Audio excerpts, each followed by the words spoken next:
Hi hello guys, I Mohan. Welcome to stock pulse Kannada. ಇವತ್ತಿನ ವಿಡಿಯೋದಲ್ಲಿ ನಾವು ಈ types of investors in the stock market, ಈ ಇಂಡಿಯನ್ ಸ್ಟಾಕ್ ಮಾರ್ಕೆಟ್ ಅಲ್ಲಿ ಯಾವ್ಯಾವ ಟೈಪ್ಸ್ ಇನ್ವೆಸ್ಟರ್ಸ್ ಇದ್ದಾರೆ ಅಂತ ತಿಳ್ಕೊಳ್ಳೋಣ. ಇಲ್ಲಿ ಮೊದಲಿಗೆ ನೋಡೋದಾದ್ರೆ, ಹೂ ಆರ್ ಇನ್ವೆಸ್ಟರ್ಸ್?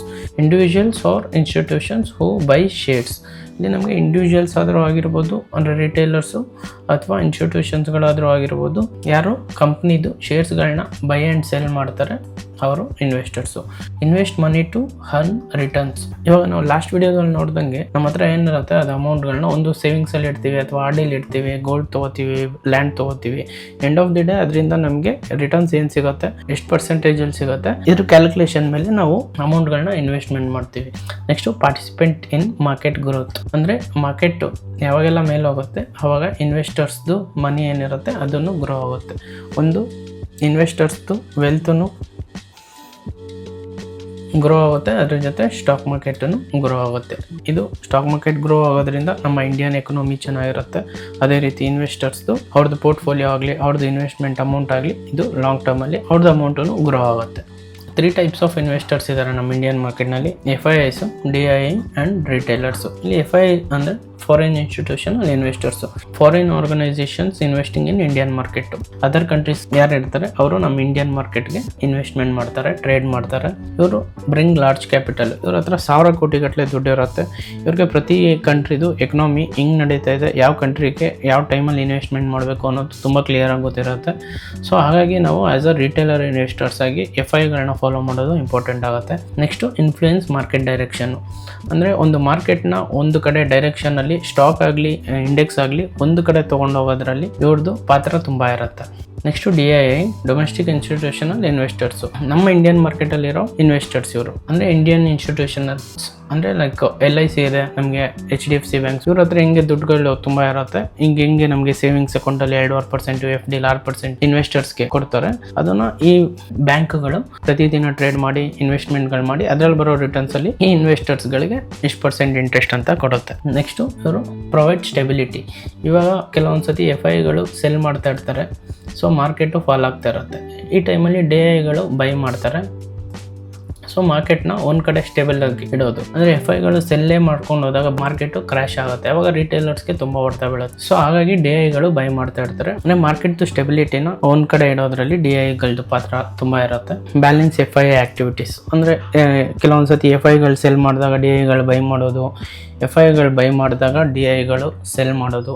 ಈ ರೀತಿ ಒಂದು ಬ್ಯಾಲೆನ್ಸ್ಡ್ ಆಗಿ ಬಿಗ್ ಪ್ಲೇಯರ್ಸ್ಗಳು ಮಾರ್ಕೆಟ್ನ ಒಂದು ಲೆವೆಲ್ಗೆ ತೊಗೊಂಡು ಹೋಗ್ತಾ ಇರ್ತಾರೆ. ಇವಾಗ FIಗಳು ಸೆಲ್ಲರ್ಸ್ ಆದಾಗ DIIಗಳು ಸೆಲ್ಲರ್ಸ್ ಆದರೆ ಮಾರ್ಕೆಟ್ ಕ್ರ್ಯಾಶ್ ಆಗುತ್ತೆ. ಇನ್ವೆಸ್ಟರ್ಸು ರಿಟೇಲರ್ಸು ಎದುರ್ಕೋತಾರೆ ಮತ್ತೆ ಮಾರ್ಕೆಟ್ ಬರಲಿಕ್ಕೆ. ಹಾಗಾಗಿ DIIಗಳು ಅವ್ರು ಸೆಲ್ ಮಾಡಿದಾಗ ಇವ್ರು ಬೈ ಮಾಡೋದು, ಇವ್ರು ಬೈ ಮಾಡಿದಾಗ ಅವ್ರು ಸೆಲ್ ಮಾಡೋದು. ಹೀಗಾಗಿ ಒಂದು ಮಾರ್ಕೆಟಲ್ಲಿ ಒಂದು ಬ್ಯಾಲೆನ್ಸ್ನ ಮೇಂಟೈನ್ ಮಾಡ್ತಾ ಇರ್ತಾರೆ. ನೆಕ್ಸ್ಟು ರಿಟೇಲ್ ಇನ್ವೆಸ್ಟರ್ಸ್ ಅಂದರೆ ಪಬ್ಲಿಕ್, ಅಂದರೆ ನಾವುಗಳು. ಅಂದರೆ ನಮ್ಮ ಹತ್ರ ಅಮೌಂಟ್ಗಳು ಕಡಿಮೆ ಇರುತ್ತೆ. ರಿಟೇಲರ್ಸ್ ಬೇಸಿಕ್ ಅಂತ ತೊಗೊಂಡ್ರೆ ಇವರು 1000 ರೂಪಾಯಿಂದ ಡೀಲ್ ಮಾಡ್ತಾ ಇರ್ತಾರೆ, ಇಲ್ಲಿ ಇವರು 1000 ಕೋಟಿಯಿಂದ ಡೀಲ್ ಮಾಡ್ತಾ ಇರ್ತಾರೆ. ಸೊ ಇಬ್ಬರಿಗೂ ತುಂಬ ಅಜಗಜಾಂತರ ವ್ಯತ್ಯಾಸ ಇದೆ. ಅಮೌಂಟ್ ಸ್ಮಾಲ್ ಇದೆ, ಬಟ್ ಇಲ್ಲಿ ನಂಬರ್ ಆಫ್ ಇನ್ವೆಸ್ಟರ್ಸು ಜಾಸ್ತಿ ಇರ್ತಾರೆ. ನೆಕ್ಸ್ಟು ಇಲ್ಲಿ ಇಂಪ್ಯಾಕ್ಟ್ ಆಫ್ FIIs. ಇಲ್ಲಿ FIಗಳದ್ದು ನಮ್ಮ ಇಂಡಿಯನ್ ಸ್ಟಾಕ್ ಮಾರ್ಕೆಟ್ ಮೇಲೆ ಎಷ್ಟು ಇಂಪ್ಯಾಕ್ಟ್ನ ಮಾಡುತ್ತೆ ಅಂತ ನೋಡೋದಾದ್ರೆ, ಹೆವಿ ಬೈಯಿಂಗ್ ಪುಷಸ್ ಮಾರ್ಕೆಟ್. ಅಂದರೆ FIಗಳ ಹತ್ರ ಕ್ರೋಡ್ಸ್ ಗಟ್ಟಲೆ ಕ್ಯಾಪಿಟಲ್ ಇರೋದ್ರಿಂದ ಮಾರ್ಕೆಟು ಬುಲಿಶ್ ಆಗಿರುತ್ತೆ ಆ್ಯಂಡ್ ನೆಕ್ಸ್ಟ್ ಲೆವೆಲಲ್ಲಿ ಮಾರ್ಕೆಟು ರಿಟರ್ನ್ಸ್ಗಳನ್ನ ಕೊಡ್ತಾ ಇರುತ್ತೆ ಇನ್ವೆಸ್ಟರ್ಸ್ಗೆ. ಅದೇ ರೀತಿ ಸೆಲ್ಲಿಂಗ್ ಕಾಸ್ಟ್ ಮಾರ್ಕೆಟ್ ಕರೆಕ್ಷನ್ಸ್. ಅದೇ ರೀತಿ ಇವಾಗ FIಗಳು ಸೆಲ್ ಆಫ್ ಮಾಡೋಕ್ಕೆ ಹೋದಾಗ ಮಾರ್ಕೆಟು ಅದೇ ರೀತಿ ಕರೆಕ್ಷನ್ಸ್ನ ತೊಗೊಳುತ್ತೆ. ಸೊ ಇದ್ರ ಜೊತೆ ಒಂದಷ್ಟು ರಿಟೇಲರ್ಸು ಇವ್ರುಗಳು ಜಾಯ್ನ್ ಆಗ್ತಾರೆ, ಅವಾಗ ಮಾರ್ಕೆಟ್ ಇನ್ನೂ ಕೆಳಗಡೆ ಬೀಳಕ್ಕೆ ಸ್ಟಾರ್ಟ್ ಆಗುತ್ತೆ. ಬಟ್ ಇಲ್ಲಿ ರಿಟೇಲರ್ಸ್ ಕೆಲವೊಂದ್ಸತಿ ಮತ್ತೆ ಬೈ ಮಾಡೋದರಲ್ಲಿ ಭಯ ಬೀಳ್ತಾರೆ. ಬಟ್ ಇಲ್ಲಿ FIಗಳಿಗೆ ಇದು ಸ್ಟಾಕ್ಗಳು ಡಿಸ್ಕೌಂಟ್ ಪ್ರೈಸ್ಗಳಿಗೆ ಸಿಗೋದ್ರಿಂದ ಇವರು ಬೈಗಳನ್ನ ಮಾಡ್ತಾರೆ. Next reflect global sentiment. ಅಂದರೆ ಗ್ಲೋಬಲ್ ಸೆಂಟಿಮೆಂಟ್ ಎಕ್ಸಾಂಪಲ್ ಇವಾಗ ಕರೋನಾ ಅಥವಾ ವಾರ್ಸು ಯಾವುದಾದ್ರೂ ನೆಗೆಟಿವ್ ಇದ್ದರೆ ಗ್ಲೋಬಲಿ, ಅವಾಗ FIಗಳು ಸೆಲ್ ಮಾಡಲಿಕ್ಕೆ ಸ್ಟಾರ್ಟ್ ಮಾಡ್ತಾರೆ, ಅವಾಗ ಮಾರ್ಕೆಟು ಕರೆಕ್ಷನ್ಸ್ನ ತಗೊಳುತ್ತೆ. ಇಲ್ಲಿ FIಗಳ ಸ್ಟ್ರೆಂತ್ ಏನು ಅಂತ ಒಂದು ಎಕ್ಸಾಂಪಲ್ ಮೂಲಕ ಅರ್ಥ ಮಾಡ್ಕೊಳ್ಳೋಣ. ಇಲ್ಲಿ ನೋಡೋದು ನಾವು ಜಾನು 87,000 crores ಸೇಲ್ ಆಫ್ ಆಗಿದೆ, ಫೆಬ್ರವರಿ 60 crores ಅಷ್ಟು ಸೆಲ್ ಆಗಿದೆ. ಇಲ್ಲಿ ನಾವು ಇದು ನೋಡಿದ್ರೆ 2025 ಜಾನು, ಇಲ್ಲಿ ನಮಗೆ FIಗಳು ಜಾನ್ 2025 ಸೆಲ್ ಆಫ್ ಮಾಡಲಿಕ್ಕೆ ಸ್ಟಾರ್ಟ್ ಆಗಿದೆ. ಅಂಟಿಲ್ ಇಲ್ಲಿ ಜನವರಿ ಫೆಬ್ರವರಿ 2 ಮಂತು ಸೆಲ್ ಮಾಡಿದ್ದಾರೆ. ಸೊ ನಮ್ಗೆ ಇಲ್ಲಿ ಮಾರ್ಕೆಟು ಆಲ್ಮೋಸ್ಟ್ 9% ಸೆಲ್ ಆಫ್ ಆಗಿದೆ, ಡೌನ್ಫಾಲ್ ಆಗಿದೆ. ಸೊ ಅದೇ ರೀತಿಲಿ ನೆಕ್ಸ್ಟ್ ಮಾರ್ಚಲ್ಲಿ ಸೆಲ್ ಆಫ್ ಮಾಡೋದನ್ನ ಜಸ್ಟ್ ಸ್ಟಾಪ್ ಮಾಡ್ತಾರೆ ಅಷ್ಟೇ. ಇನ್ನು ಬೈ ಮಾಡಲಿಕ್ಕೆ ಸ್ಟಾರ್ಟ್ ಮಾಡಿರಲ್ಲ, ಸೆಲ್ನ ಸ್ಟಾಪ್ ಮಾಡ್ತಾರೆ ಮಾರ್ಚಲ್ಲಿ. ಸೊ ಇಲ್ಲಿ ನಮಗೆ ಮಾರ್ಚ್ 2025 ಸ್ಟಾಪ್ ಮಾಡಿದಾಗ ಏನು ಮಾರ್ಕೆಟ್ದು ಸೆಲ್ಲಿಂಗ್ ಸ್ಟ್ರೆಂತು ಕಡಿಮೆ ಆಗುತ್ತೆ. ಅದೇ ರೀತಿ DIಗಳದ್ದು ಇಲ್ಲಿ ಕನ್ಸಿಸ್ಟೆಂಟಾಗಿ ಬೈ ಮಾಡ್ತಾ ಬರ್ತಾ ಇದ್ದಾರೆ. ಯಾವಾಗ FIಗಳದ್ದು ಸ್ಟಾಪ್ ಆಗುತ್ತೆ, DIಗಳದ್ದು ಕನ್ಸಿಸ್ಟೆಂಟ್ ಬೈಯಿಂಗ್ ಇದೆ, ಅವಾಗ ನಮ್ಮದು ಮಾರ್ಕೆಟು ಮೇಲಾಗುತ್ತೆ. ಇಲ್ಲಿ ಎಕ್ಸಾಂಪಲ್ ನೋಡೋದಾದರೆ ಇಲ್ಲಿ ನಮಗೆ ಮಾರ್ಚಲ್ಲಿ ಬೈ ಮಾಡಲಿಕ್ಕೆ ಸ್ಟಾರ್ಟ್ ಮಾಡಿದ್ದಾರೆ. ಮಾರ್ಚಲ್ಲಿ ಮಾರ್ಕೆಟು ನಮಗೆ ಮೇಲೆ ಹೋಗ್ಲಿಕ್ಕೆ ಸ್ಟಾರ್ಟ್ ಮಾಡಿದೆ. ಎಲ್ಲಿವರೆಗೂ ಬೈ ಮಾಡಿದ್ದಾರೆ? ಟಿಲ್ ಜೂನ್ವರೆಗೂ. ಇಲ್ಲಿ ನೋಡ್ಬೋದು June 30, ಅಂದರೆ ಮಾರ್ಕೆಟು ಎಕ್ಸಾಕ್ಟ್ June 30ವರೆಗೂ ಮಾರ್ಕೆಟು ಆಲ್ಮೋಸ್ಟ್ ನಮಗೆ 16 to 17% ಮಾರ್ಕೆಟು ಅಪ್ ಆಗಿದೆ. ಅಂದರೆ FIಗಳು ಇಲ್ಲಿ ಪ್ಯೂರ್ ಎಕ್ಸಾಂಪಲ್ ನಮ್ಗೆ ಸಿಗ್ತಾ ಇದೆ FIಗಳದ್ದು ಸ್ಟ್ರೆಂತ್ ಎಷ್ಟಿದೆ ಅಂತ. ಅವರು ಸೆಲ್ ಮಾಡ್ಲಿಕ್ಕೆ ಸ್ಟಾರ್ಟ್ ಮಾಡಿದಾಗ 9 to 10% ಕರೆಕ್ಷನ್ ಆಯಿತು. ಬೈ ಮಾಡ್ಲಿಕ್ಕೆ ಸ್ಟಾರ್ಟ್ ಮಾಡಿದಾಗ ಇಲ್ಲಿ ಎಕ್ಸಾಕ್ಟ್ ನಮಗೆ ಮಾರ್ಚಲ್ಲಿ ಸ್ಟಾರ್ಟ್ ಮಾಡಿದ್ದಾರೆ ಬೈ ಮಾಡಲಿಕ್ಕೆ, ಆ್ಯಂಡ್ ಜೂನ್ವರೆಗೂ ಸೆಲ್ ಆಫ್ನ ಮಾಡಿಲ್ಲ. ಸೊ ಜೂನ್ವರೆಗೂ ಮಾರ್ಕೆಟು ಅಪ್ ಟ್ರೆಂಡಲ್ಲಿತ್ತು. 16 to 17% ನಮಗಿಲ್ಲಿ ರಿಟರ್ನ್ಸ್ನ ಕೊಟ್ಟಿದೆ index.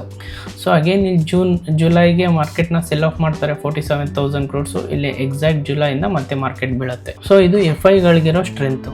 Next how DI supports the market. ಇಲ್ಲಿ ನಾವು ಅವಾಗಲೇ ನೋಡಿದಾಗ ಯಾವಾಗ FIಸ್ಗಳು ಸೆಲ್ ಮಾಡಲಿಕ್ಕೆ ಸ್ಟಾರ್ಟ್ ಮಾಡ್ತಾರೆ ಅವಾಗ ಮಾರ್ಕೆಟ್ ಯಾವಾಗ ಫಾಲ್ ಆಗುತ್ತೆ ಅವಾಗ ನಾವು ಒಂದು ಎಕ್ಸಾಂಪಲ್ಸ್ ನೋಡೋದು ಲಾಸ್ಟ್ ಸ್ಲೈಡಲ್ಲಿ. DIಸು ಕಂಟಿನ್ಯೂಸ್ ಆಗಿ ಬೈ ಮಾಡ್ತಾಯಿದ್ರು.